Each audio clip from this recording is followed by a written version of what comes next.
বিনিয়োগ চমক নয়, উদ্যোক্তা বান্ধব হতে হবে বাংলাদেশকে।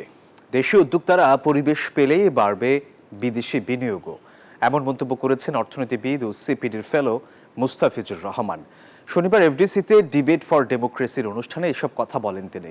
হুটহাট করে শিল্প কারখানায় গ্যাসের দাম বৃদ্ধির সমালোচনা করেন তিনি। বদলে যাওয়া বাংলাদেশকে তুলে ধরতে সম্প্রতি ঢাকায় হয়ে গেল 4 দিনের বিনিয়োগ সম্মেলন। সেখানে উদ্যোক্তারা অভিযোগ করেন, বিনিয়োগ সনদপত্র পেতে ভোগান্তি, আমদানি রপ্তানি প্রক্রিয়ায় অসহযোগিতা, আমলাতান্ত্রিক জটিলতায় থমকে আছে দেশি বিদেশি বিনিয়োগ। অথচ বিনিয়োগ সম্মেলন চলাকালে দেশে শিল্প কারখানায় গ্যাসের দাম বাড়ানোর ঘোষণা দেয় অন্তর্বর্তী সরকার। এতে খরচ বেড়ে যাওয়ার শঙ্কায় উৎপাদন কমাতে শুরু করে কারখানাগুলো।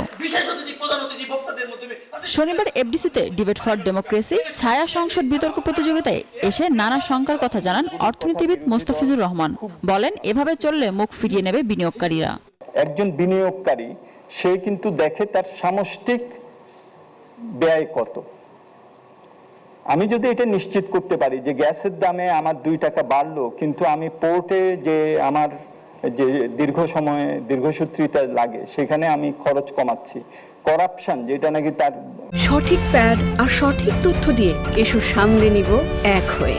Mona Lisa sanitary napkin. বিভিন্ন দুর্নীতিতে তার খরচ করতে হতো, সেটা আমি কমাতে পেরেছি। তাহলে একটা বিষয় দিয়ে বিনিয়োগ নির্ধারিত হবে না।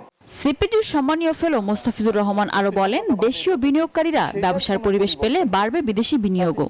স্থানীয় বিনিয়োগকারীদের জন্য একটা অনিশ্চিত পরিবেশ, এই যে এখন যে অনেকে বিনিয়োগ করছেন না, আমাদের স্থানীয় বলছি, বৈদেশিক না, সেটার পেছনে আমার মনে হয় যে একটা বড় কারণ হলো যে তারা অপেক্ষা করছেন যে কিভাবে তারা এটা রাজনৈতিক পরিমণ্ডলটা কিভাবে ইভলভ করে।